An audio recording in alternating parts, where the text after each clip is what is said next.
This is Kyle with Mainville ATV and Outdoors. Today I thought I'd talk about my toolbox. We're just going to do these ones here just for the sake of saving some time. Got plenty of tools here in the shop, but the biggest piece is my collection here. So I am an HD mechanic up here in Canada, and I have a bit of a collection going, and you don't necessarily need everything in this box, but I'll show you what I've collected anyway.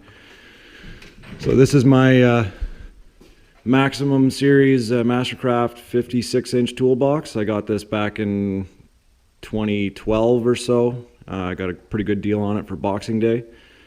And I've also got a little roll chest, which is what I primarily use here if this toolbox has gone to work. So we'll get through the top here. I do have a lot of DeWalt tools. I use them quite frequently. I actually do love them. So I have a 60-volt line of tools, and I also have the 20-volt line of tools. I got my fluke at the back, my multimeter, a couple charge packs. I've also got the odd snap-on tool through here, whatever I deemed worthwhile. We all know what that costs. A bunch of different kits. These are sized Allen sockets. I've got brake kits and inspection cameras, snap-on torque wrenches, and this is a big pull kit. They all come in handy in their own way. Right here is my heat gun, which actually helps quite a bit. Let's see if I can do this one-handed. I'm gonna have to learn this. But I use this quite often in different troubleshooting scenarios, or if you ever want to get into a rabbit hole finding out how much heat you're losing in your house. That's quite a good unit there. Picked that up from Canadian Tire. Definitely makes its use, and it's worth the price, I think, if if you're a tradesperson or a very curious individual, or you want to save some money on your heat bill. But it'll definitely tell you more information than you want to know usually, but that's a good unit. So we'll start at the top here. These are all my Stubby Wrenches, metric and standard.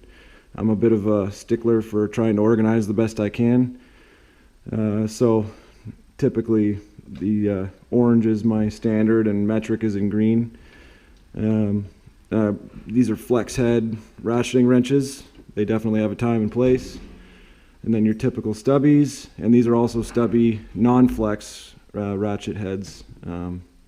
Believe me, you'll find a way to use them if you have them. Definitely not necessary for everyone, but good units for sure. Here we have typical wrench sizes. I've got 1 1/8 down to 1/4. It doesn't get used very often, but I have it. And here's 6 mil to 22 mil and a 24 on the side here. These are line wrenches, brake lines and whatever have you. And here's the same set of wrenches but with the ratchet head. Definitely there's not much more to say than if you own a set, you know how useful they are. And here is a basic set for an HD mechanic. I think I go up to 1.5 inches or 2 inches, I believe, and 36 mil too. And everyone's got one of these drawers, which is miscellaneous electrical stuff, different tapes and solders and testing units and whatever else I can get. The snap-on torch, definitely a good piece. A little overkill, but overkill is good most of the time. And here, well, everyone knows these, and if you've got them, you know how to use them. These units here let you do different angles and get into tight spots. It's really good for hydraulic hoses and things like that. So I go up to 2-inch in standard, and I don't know what I've got for metric. I don't really use metric in this very often. Typically it's a standard that I use, but I think I go up to 20 mil or something like that. This drawer is kind of where I have miscellaneous items again. Kind of hard to organize everything, but this is where the oddball tools kind of end up. Different snap ring pliers and oil wrenches. got quite a big set for heavy duty snap rings and things like that. I rebuild a lot of hydraulic pistons, so these come in handy when you're tearing them apart, and I got a bigger set of these too, all over the place. And different, again, wrench pullers and, filter wrenches and different styles and all sorts of different ways. Different crimps for like CV boots and whatever else. And here's my ratchets. These are my most used ratchets. I use a lot of gear wrench ratchets. I prefer the flex heads most of the time. They're really good and they haven't let me down. They're really easy to rebuild, super cheap to rebuild, so I've been using those the most. I have, I think these are 84 tooth, or oh no, this is the 120 XP, and then these are 84s. So they're, if you can hear that, really smooth teeth action in there. Different extensions, different size, 3/8, half inch, and quarter. My quarter are wobbles because you don't really need a lot of torque, and they allow you to do different stuff. I talked about that briefly with my Can-Am toolkit. Obviously this chest has a little table, which is a great idea, except if you want to get any drawers underneath it. So if you have anything out, you better be ready with your tools. And this is my socket drawer. I obviously spend a lot of time making sure everything's good. I clean my tools religiously, but they're well used, believe me. I don't have every size, obviously, because there's oddballs that you typically don't actually use, but I tend to have them in different like impact sockets or chromes. So these are all, my chromes are all gear wrench. The odd Mastercraft to make up for different sizes that I've used. If I don't have it, I typically buy it to do the job and then keep it. And these are just half-inch impacts, so I don't really have to worry about 3/4 or 1-inch drive sockets, because typically your employer will give you those to use. I have a couple different snap-on units for Allens and Torx, and some special Mercedes units, and then for my different, Phillips, Robbies, and whatever sockets, they tend to be Mastercraft, just because I don't typically use them like this very often. But so like I said before, orange is my standard, and then my metric is in green. Yeah, and all sorts of little bits. It's kind of hard to organize everything, but you can try. So that's my socket drawer. Different removal tools from Snap-on, so inner and outer extractor sets. As soon as I figure out how to open this, they've come in handy quite a bit. They don't often let me down, and if they do, it's because you have to pull a torch out. That's just another 1/4-inch set. Depends on certain jobs. I just kind of pull out the whole set and use it from there. Some extra Torx and drill type extractors. Those work well too, although you usually have to buy a couple sets because they break. This is pretty well the extent of my Hearing Pro right now, running low. And this side I have different measuring tools. That's my old heat gun. It's a cheapie, it's kind of inaccurate, but it gives you an idea. All sorts of different units, different gauges and measuring devices, and cleaners for your welders, and I've also got a cheap gauge and test certain axle deflections or something like that, and then the oddball tool that you never actually use but you like to have. And then lots of punches. That's just a cheap set. They're pretty mild, so you don't actually end up damaging anything, which I prefer, except if you have to go softer than that, brass punches are always good. And different scrapers, and get little burrs off or whatever. Lots of different files. Gear wrench is primarily what I'm using for most of my tools, if I can help it. They're a great brand for a decent price. We've been there. My screwdrivers, again, gear wrench. I have yet to have any of these break. Their picks are pretty good too, and they barely bend, so But they've been great to deal with. If anything did break, they replace it real easy. So they've been fantastic.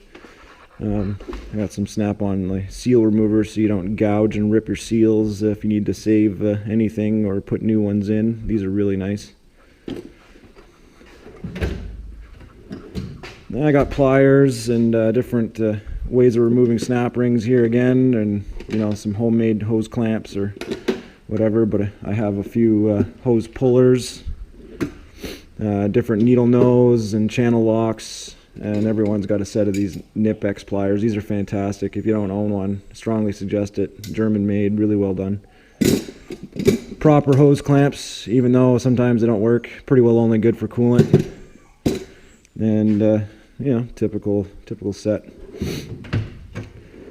Like I said, I do a lot of DeWalt, so this is my air stuff. I got one snap-on and one Ingersoll piece here. Oh, sorry, two snap-ons. Yeah, that's right. So they do a lot of great work here. This is my primary drawer when it comes to doing anything. But no, it's nice stuff. And DeWalt's reasonably cheap. I know they're not the highest end, or they don't produce the greatest torque numbers or whatever, but they've done me well, and I don't need any more than that. Down here is all of my electric tools, grease gun and impact drivers, and an actual 3/8 impact electric, and bolt cutters. That's pretty much the only place that fits. This is my one snap-on unit here. This is fantastic. I use it pretty well for everything, if I can help it or fit it into what I'm doing. Different accessories and wheels, and again, these are consumables usually provided by a workplace, but I've got a little drawer of my own, or little pieces I save up, and grinders, and I got a 1/2-inch impact in there also. Different hammers for different uses, soft blow hammers and ball peens, your typical stuff, some extra grease, anti-seize, Loctites, and then some pneumatic oils and whatever. And my biggest junk drawer, which usually saves the day when I keep little hose bits or clamps. I've got, you can chase thread with this kit. It's pretty nice. You don't have to buy the snap-on one. This is just a rebranded bit. These are a bearing kit that I use to drive seals and races, and all sorts of different pullers, little propane torch. I can't remember what this is. Oh yeah, so if there's any truck and coach guys out there, you probably recognize the drive-to-drive socket set. Oh, there's a heat gun, some clamps. There's all sorts of goodies in here. I don't want to spend 9 years doing a video, but if you want to see more or have any questions, I will absolutely answer them or do something specific for you guys. This is just my little set here if you need to do any work on your car or whatever while my toolbox is gone. So typically it's full of rags and whatever else. So I'm sure that was good for it. There's another set of sockets. This is just really basic stuff that I had starting out many years ago. Another set of gear wrench 84 tooth. Oh, so they're 84. Cheap screwdrivers that I don't mind using to pry or punch with. Different writing stuff and different bits and extensions. There's not a whole lot in this unit. Most of it has been put back into my big box. Like I said, this isn't really automotive all the time. I have different masonry bits and punches and bars for ripping and removing in the house, and more pliers because you can't have enough of them. This is actually after I got rid of probably half of them. I got a couple old tools that some family gave me. They're fantastic. These are really old units, made in England, this guy here, so you're adjustable. I don't know if they'd call this a pipe wrench or a spanner or whatever you want to do, but a lot of these things were actually made for old square head nuts, if you've ever seen those on anything you have. And oddly enough, I actually have some tools for removing horseshoes. Never done that in my life, but I have it just because they're cool. An old set of pliers. Now they're pretty stiff now. I'm gonna have to oil that up. So yeah, here's more cool old tools. I love this stuff. I'd love to fill the house with it, but I think my wife would have something to say about that. Here's an actual adjustable spanner here. So this one was made in Buffalo, New York, USA. So look at that. Something, you know, North American made. That's cool stuff. No China. All sorts of China and Taiwanese tools here, and it's just cool to have a little bit of history. Oh, we've been there. A couple extra bars and pry on stuff, and when you get mad you can throw them across the floor. Extra wrenches. This isn't as nice as my other setup, but it typically gets thrown around and brought all over the place with me. And so extra tire gauge and blow gun, an extra air ratchet, half-inch impact. That was my first one, a little more light duty than the other one. Perfectly good for pulling tires off on your car end of the season. Another grinder. This is my corded one. Actually in here I have a 60 volt at the bottom there, and that's what I've been using quite a bit. If you're not doing grinding all day, these are fantastic. And I have another corded one here, but they've been great to me. The 60 volt line is actually fantastic if you're only doing the odd cut or grind. I got a manual torque wrench here, a little more old school, and some extra bits and pieces and torque sticks that I pretty well never use anymore. A spark plug kit that I throw in a car or something like that for when I hit the road. Some military paracord, and yeah, so that's pretty well it. I mean, that's not all my tools, but as far as my toolkit goes, I have a 60-gallon compressor, an arc welder, a little drill over there. Plenty of more Can-Am specific tools that I've mentioned before, so you can do clutch work and things like that. Bench grinder, charging my wife's motorbike battery. And that's mostly paperwork and a few extra odd bits. That's my electrical toolkit here. This is actually a good way of doing it.